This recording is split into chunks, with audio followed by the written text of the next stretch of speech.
오늘 바이든 대통령은 조지아주 애틀랜타 연쇄 총격 사건의 피해자들을 기리기 위해 연방 관공서와 군에 조기 개항을 명령했습니다.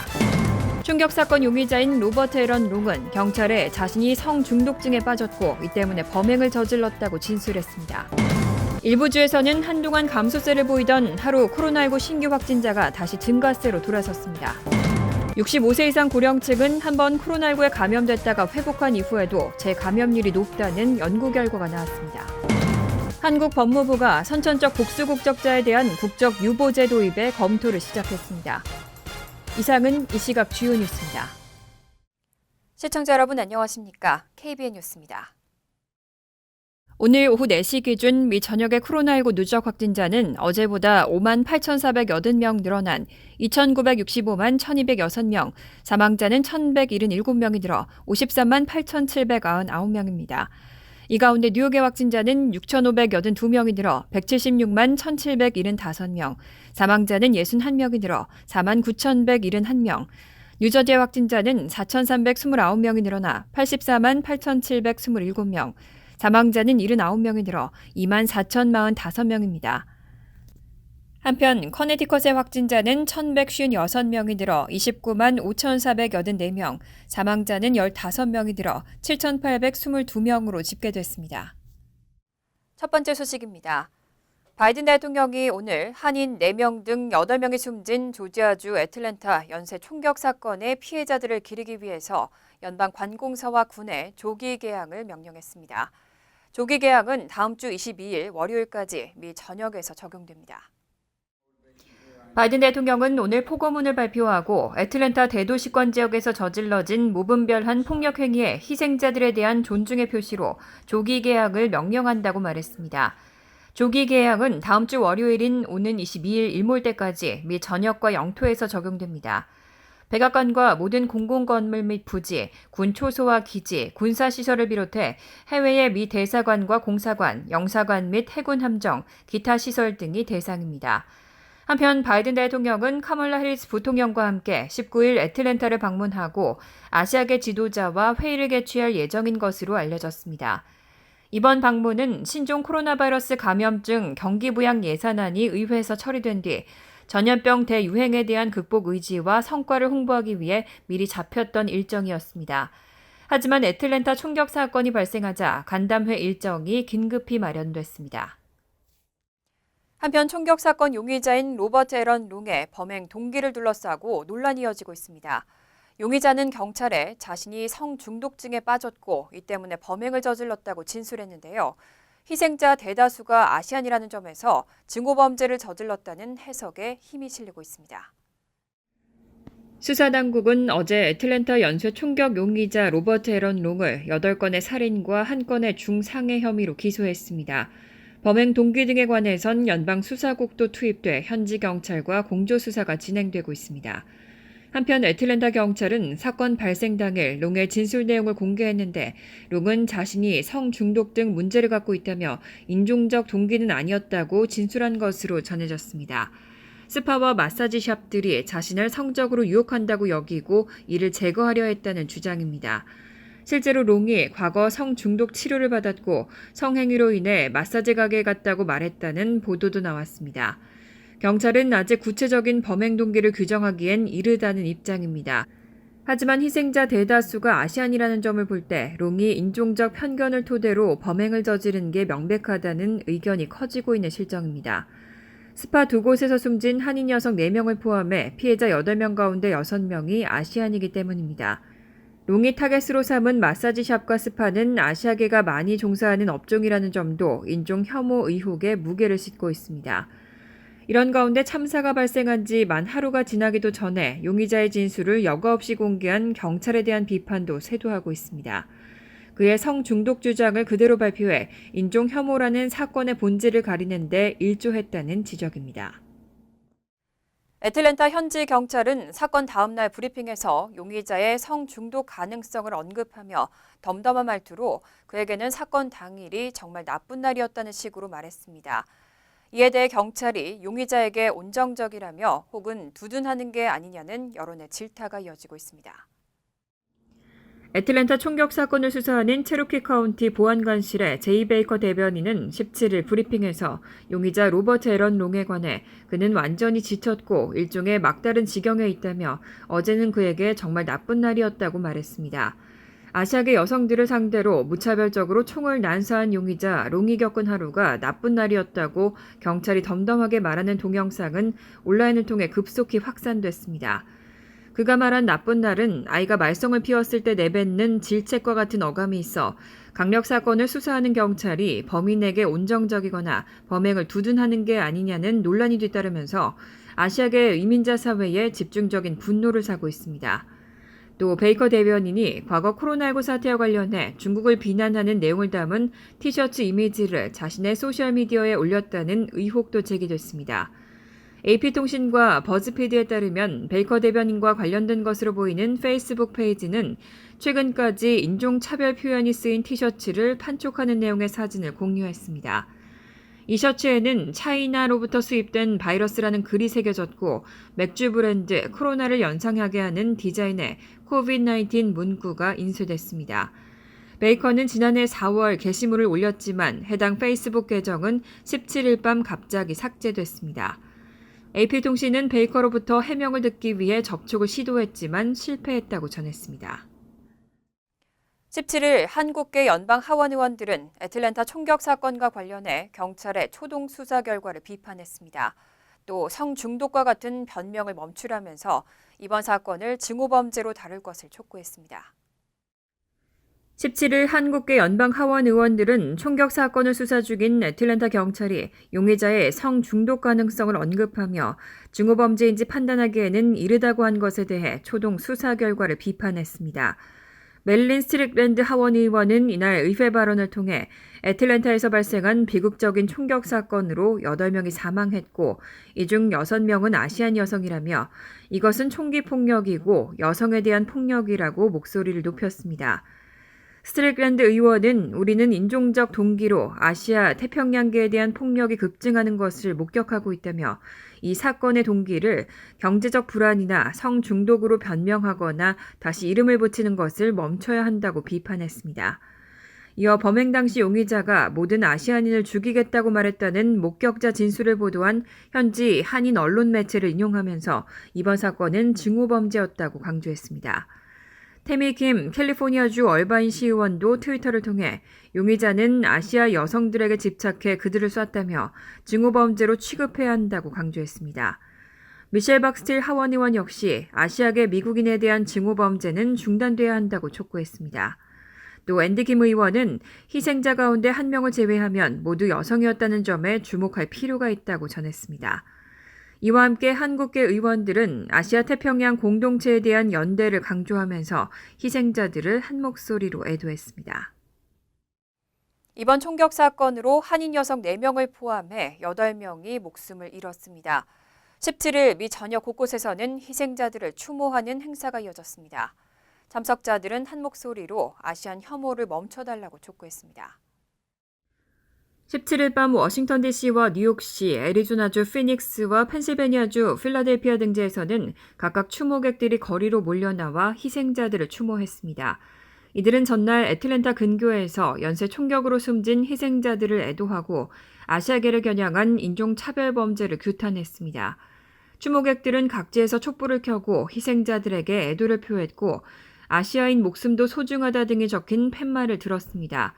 소셜미디어에서도 아시아인 혐오를 멈춰라라는 해시태그를 달아 희생자들을 추모하고 인종 혐오 범죄를 비판하는 목소리가 이어졌습니다. 한국계 배우 겸 코미디언인 마거릿 조는 이날 트위터에서 화가 난다며 이건 테러리즘이고 혐오 범죄며 우리를 살해하는 것을 멈추라고 호소했습니다.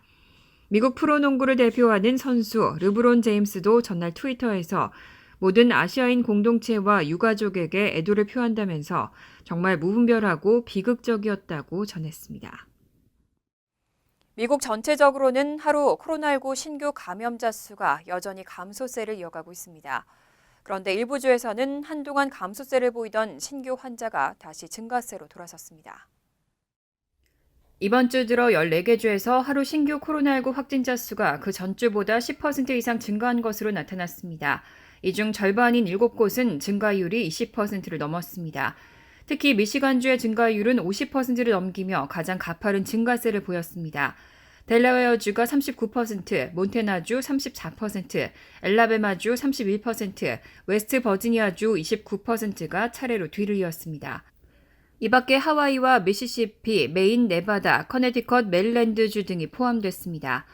미시시피주의 경우는 지난 3일부터 마스크 착용 의무화를 폐지하고 모든 사업장과 점포가 정원의 100%까지 손님을 받아 영업하도록 허용됐는데 이번 주 들어 신규 환자가 19% 증가했고 하루 평균 463명의 감염자가 나오고 있습니다. 미드 미시간 디스트릭트 보건국의 제니퍼 모스 박사는 미시간주에서 신규 확진자가 급증하고 있는 원인으로 전염성이 더 강한 변이 바이러스부터 방역 규제 완화와 마스크 미착용, 코로나19 피로감과 백신 기대감 등이 복합적으로 작용했다고 분석했습니다. 모스 박사는 코로나19와의 싸움에서 진전을 이루기보다는 퇴행할까 봐 걱정된다면서도 그동안 공격적으로 백신 접종을 해온 점이 한 가지 희망이라고 말했습니다. 65세 이상 고령층의 경우는 코로나19 취약계층으로 잘 알려져 있는데요. 고령층은 한번 코로나19에 감염됐다가 회복한 이후에도 재감염률이 높다는 연구 결과가 나왔습니다. 17일 의학저널 랜시스에 실린 덴마크 연구팀의 연구 결과에 따르면 코로나19에 감염됐다 회복한 65세 미만의 80.5%는 6개월여 후까지 면역력을 보유한 것으로 나타났습니다. 반면 65세 이상은 재감염 억제율이 47.1%로 낮아졌습니다. 이 연구는 코로나19 1차 유행기인 지난해 3월부터 5월, 그리고 2차 유행기인 그해 9월부터 12월, 덴마크의 코로나19 감염자를 추적 관찰한 결과입니다. 연구에서 유행기 때 감염됐다 완치된 65세 미만 환자 11,000여 명 중 2차 유행기 때 재감염된 사람은 72명이었습니다. 반면 65세 이상은 1,931명 중 17명이 재감염된 것으로 나타났습니다. 연구진은 연구 결과가 고령층의 재감염 위험이 더 높다는 것을 보여준다고 전했습니다. 또 6개월간의 추적 관찰에서 자연 면역력이 약해졌다는 증거는 발견하지 못했다면서도 이에 의존해서는 안 된다고 지적했습니다. 그러면서 모든 사람들, 특히 고령층은 백신을 접종하는 것이 가장 안전하다고 강조했습니다. 질병통제예방센터 역시 자연 면역력이 얼마나 오래 지속되는지에 대한 명확한 증거가 없다면서 이미 코로나19에 감염됐던 환자들에게도 백신 접종을 권고하고 있습니다. 한편 더히일은 코로나19 백신이 자연 면역보다 더 높은 수준의 면역력을 제공한다는 연구 결과가 많았다고 밝혔습니다. 연방항공청이 항공기 탑승 중 마스크 착용을 거부한 승객들에게 과태료 수만 달러를 부과했습니다.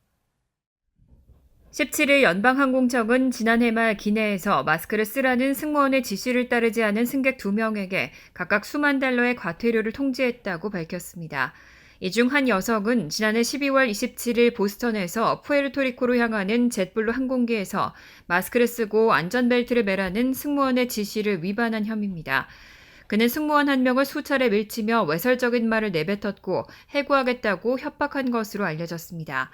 이 승객 때문에 해당 항공기는 결국 보스턴으로 회항했고 연방항공청은 과태료 2만 달러를 부과했습니다. 또 다른 남성은 지난해 12월 31일 뉴욕발 도미니카 공화국행 젯블루 항공기에서 역시 마스크를 거부했습니다. 또 기내에 들여온 술병을 승무원에게 건네지 않았고 술을 그만 마시라는 지시도 따르지 않았습니다. 이후 승무원이 일종의 경고카드를 주자 욕설을 하고 짐칸 문을 콱 누르는 등 비협조적인 태도를 보이다가 항공기가 이륙하기 직전 술병을 뒤쪽으로 던진 혐의입니다. 이 남성은 과태료 12,250달러를 통지받았습니다. 연방항공청으로부터 과태료를 통지받은 경우 30일 내로 납부하거나 이의 제기 등 응답을 해야 합니다. 연방항공청은 연방정부의 마스크 의무화 지침을 지키려는 일환으로 지난 1월 기내 무질서 행위에 대해 즉시 법적 조처를 하는 무관용 원칙을 적용하고 있습니다. 선천적 복수국적 관련 국적법에 따라 재외국민이 해외에서 자녀를 출생하면 이 세들은 의사와 관계없이 한국 국적을 부여받고 있죠. 한국 법무부가 이런 선천적 복수국적자에 대한 국적 유보제 도입을 검토하고 있습니다. 17일 한국 법무부에 따르면 국민의 해외 출생 자녀에 대한 국적부여제도 연구에 대한 연구 용역을 이르면 다음 주 발주합니다. 오는 8월을 기한으로 둔 이번 연구는 국적 유보제 도입이 가능한지 기존 제도 검토부터 해외 사례 연구와 도입 시 쟁점을 분석하는 것이 목적입니다. 현재 부모 중 한 명이 한국 국적자인 미국 태생 한인 2세에게는 한국 국적법이 적용돼 본인의 의사와는 상관없이 선천적 복수 국적자가 됩니다. 때문에 국적 이탈을 하지 않을 경우 병역 의무가 해소되지 않아 한인 2세들은 한국 방문은 물론 미 정보기관 취업 등의 불이익을 받아왔습니다. 이에 재미동포들은 줄곧 복수 국적자의 국적 포기 요건을 완화하는 국적 유보제 도입을 요청해온 가운데 지난해 헌법재판소는 복수 국적자가 병역 문제를 해결하지 못했을 때 한국 국적을 포기하고 외국 국적을 선택하지 못하도록 한 국적법 조항은 헌법에 어긋난다며 내년 9월까지 국회에서 국적법 조항을 개정해야 한다는 판결을 내린 바 있습니다. 국적 유보제는 이번 연구 용역을 마치면 도입이 급 물살을 탈 것으로 전망됩니다.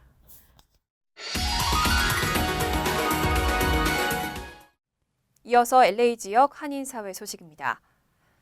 LA 카운티에서는 이번 주부터 부분적인 실내 영업이 시행되고 있는데요.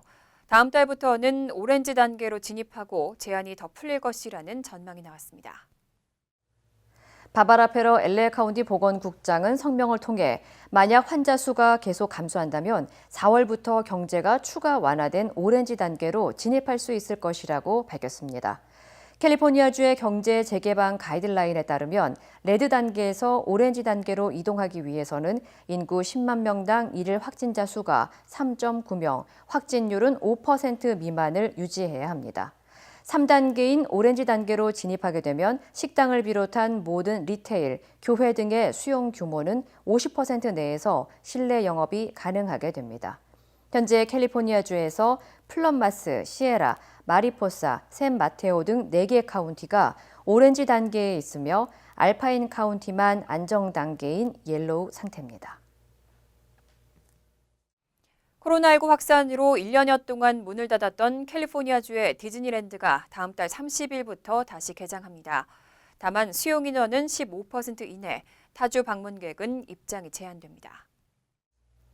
밥 차펙 월트 디즈니 컴퍼니 CEO는 다음 달 30일 애나하임의 디즈니랜드 파크와 디즈니 캘리포니아 어드벤처 파크에 문을 열 계획이라고 밝혔습니다. 이어 그랜드 캘리포니안 호텔 앤 스파는 4월 29일 재오픈하고 이와 동시에 만여 명의 직원들이 일자리로 돌아오게 될 것이라고 전했습니다. 하지만 캘리포니아주의 경제재개 규정에 따라 수용 인원은 15%로 제한되며 카운티 당국이 경제 재개방을 위한 기준에 부합하는 대로 수용 인원은 늘어날 예정입니다. 특히 캘리포니아 주민 이외에 타주 방문객의 입장이 제한되며 2세 이상 주민은 반드시 마스크를 착용하고 사회적 거리 두기 등 위생 수칙을 준수해야 합니다. 간추린 소식입니다. 오늘 오전 국회 본청에서 온 오프라인으로 코로나 시대 재외선거 어디로 가야 하나를 주제로 토론회가 개최됐습니다. 발제자로 나선 고선규 대구대 정치외교학과 교수는 온라인 우편 투표제 도입의 필요성을 제기하고 해외 사례를 소개하며 선거운동도 온라인화하는 상황이므로 투표 조작 등 위험 부담을 이유로 미루는 것은 구시대적 발상이라고 지적했습니다. 연방국세청이 올해 소득세 신고 마감일을 4월 15일에서 약 한 달 연장할 것으로 보입니다. 최종 마감일은 5월 17일이 될 것으로 알려졌습니다. 올해 소득세 신고는 코로나19 경기부양책 시행으로 인한 세법 규정 변화 등을 이유로 예년보다 2주 정도 늦은 2월 12일부터 시작됐으며 실업수당 면세 규정으로 인한 혼란 등으로 납세자와 정치권, 세무사들은 기한 연장을 요청해왔습니다. 노동부는 지난주 실업수당을 새로 신청한 실직자 수가 77만 명으로 직전주보다 4만 5천 명 늘었다고 발표했습니다.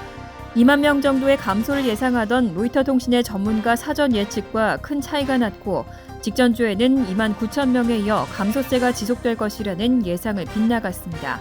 심사 후 주간 실업수당을 실제 수령하는 실직자 수는 지난주에 1,821만 명으로 직전주보다 200만 명이나 줄었습니다. 뉴저지 주정부는 3억 5,300만 달러 규모 2차 렌트비 긴급 지원 프로그램 신청을 오는 22일 오전 9시부터 접수한다고 발표했습니다. 이 예산은 지난해 12월 승인된 2차 경기부양안에 따라 연방 정부로부터 받은 지원금을 바탕으로 합니다. 신청은 주정부 커뮤니티 페어국 웹사이트에서 할 수 있으며 모든 신청자 가운데 무작위 추첨을 통해 수혜자를 선정합니다. 환율과 증권 소식입니다.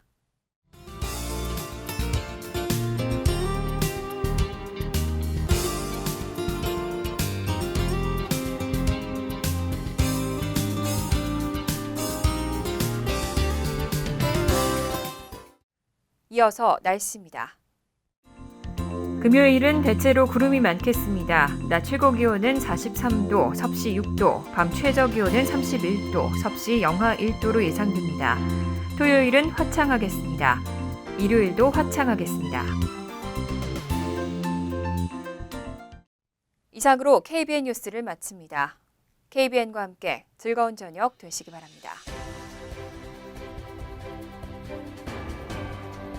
미 동부 최대 한인방송 KBN이 제작하는 KBN 뉴스는 웹사이트 mykbn.com 그리고 유튜브와 페이스북에서 다시 보실 수 있습니다.